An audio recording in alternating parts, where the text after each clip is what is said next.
इस गांव का नाम अब छपड़ा मेघ है। एक समय पर बहादुर छपरा कहा जाता था। बहादुर का मतलब चमगादड़। लेकिन इसी तरीके का एक और गांव यहाँ से लगभग 55 किलोमीटर की दूरी पर है। उस गांव का नाम है सरसई और वहां पर कुल देवता के साथ साथ चमगादड़ों की भी पूजा की जाती है।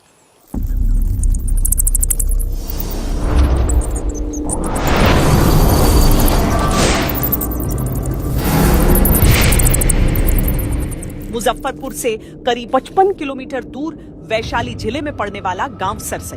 चलिए हम आपको वहां भी लिए चलते हैं। यहाँ इस पोखर के आसपास बसती है चमगादड़ों की एक अद्भुत दुनिया। यहाँ मौजूद बड़े बड़े पेड़ों पर लाखों चमगादड़ों का बसेरा है। इस गांव में इन चमगादड़ों की पूजा होती है। सरसई के नाम से फेमस है ये जगह। बड़ा सा शिव मंदिर बहुत बड़ा बना है, शिव जी का मूर्त।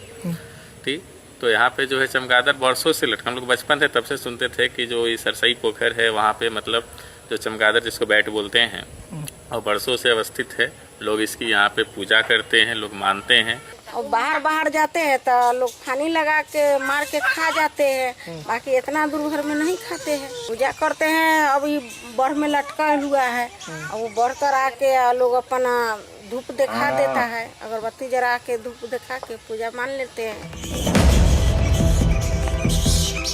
आमतौर पर हिंदू मान्यताओं में चमगादड़ों का आना शुभ नहीं माना जाता है, लेकिन सरसई गांव में इन चमगादड़ों को समृद्धि और सुरक्षा का प्रतीक माना जाता है। लोग दूर दूर से आकर यहाँ पूजा करते हैं और मन्नतें मांगते हैं।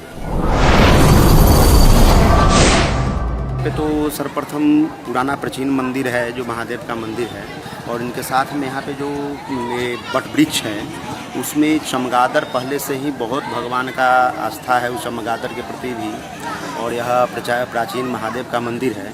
इसमें ग्रामवासियों का और पूरे भक्तजनों का पूरा बहुत विश्वास बना हुआ है। यहाँ पे जो सच्चे मन से जो भगवान महादेव से और चमगादड़ जी से प्रार्थना करते हैं उनका मनोकामना पूरा होता है। लोग श्रद्धा की नज़र से देखते हैं। यहाँ शादी विवाह हो या किसी तरह का कोई छोटा पूजा भी अगर कोई करेंगे तो यहाँ चमगादड़ को पूजते हैं।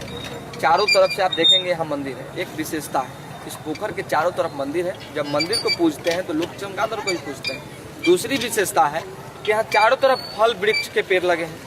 यहाँ के ग्रामीणों का है कि भाई वृक्ष अगर तोड़ते हैं तो ऊपर का जो फल है वो चमगादड़ों के लिए छोड़ते हैं कि ऊपर के फल चमगादड़ खाते हैं। गांव के लोग मानते हैं कि चमगादड़ों के रहने से धन की कमी नहीं होती और वो गांव की रक्षा करते हैं। मान्यता है कि कोई अनहोनी या प्राकृतिक आपदा आने वाली हो तो चमगादड़ अपने विशेष हाव भाव से लोगों को आगाह कर देते हैं। उनका शादी से हो गया 40 साल। उसी समय से हम देख रहे हैं। हम लोग दादाजी रहते ना, वो दादाजी पानी के फुहारा ही करा देते रहते। पानी के फुहारा से मैं जिंदा रखते रहते, साफ सुथरा सब करते रहते। बहादुर है, बाप दादा नहीं देखे हमको, जो कब से है तब से है। सच है, इस गांव में इन चमगादड़ों को कोई मार नहीं सकता, लेकिन दुनिया में हर साल 59,000 मौतें रेबीज से होती हैं, जिसमें से 50% से अधिक मामले चमगादड़ों के कारण होते हैं। Rabies, Ebola, Nipah, corona, histoplasmosis, ये ऐसी बीमारियों के नाम हैं जो फैलती हैं चमगादड़ों से और उनके द्वारा ट्रांसमिट किए गए वायरस से। लेकिन फिर भी ये अद्भुत है कि सरसई में चमगादड़ों की मौजूदगी से कभी कोई बीमारी फैली ही नहीं है। अद्भुत है कि जिन चमगादड़ों को कोरोना जैसी महामारी का भी एक सोर्स माना जा रहा था, उन चमगादड़ों की लाखों में मौजूदगी के बावजूद ना तो सरसई में और ना ही मेघ छपरा में कोरोना का एक भी केस निकला। गांव वालों का यही दावा है। गांव के लोगों को माना निपा वायरस का भी बहुत सारा खबर छपता था, हेडलाइन कि निपा वायरस भी हुआ, चमगादड़ के कारण हुआ। कोविड हुआ तो चमगादड़ के कारण हुआ। लेकिन ये सब यहाँ के लिए अफवाह है। जब इतना कोविड का हल्ला हुआ तो हम लोग तो देखे कि चमगादड़ यहाँ मतलब मरा हुआ था। आपस में जब चमगादड़ लड़ते हैं तो कोई घायल हो जाते हैं, कभी पानी में गिर करके मर जाते हैं। तो हम लोग तो उसको हाथ से उठा करके गड्ढा खोद करके डालते हैं। कोविड के समय में हम भी किए थे, लेकिन इस तरह का कोई ऐसा बात नहीं है। थाईलैंड के बाद सबसे ज्यादा संख्या में यही इसी गांव में चमगादड़ पाए जाते हैं।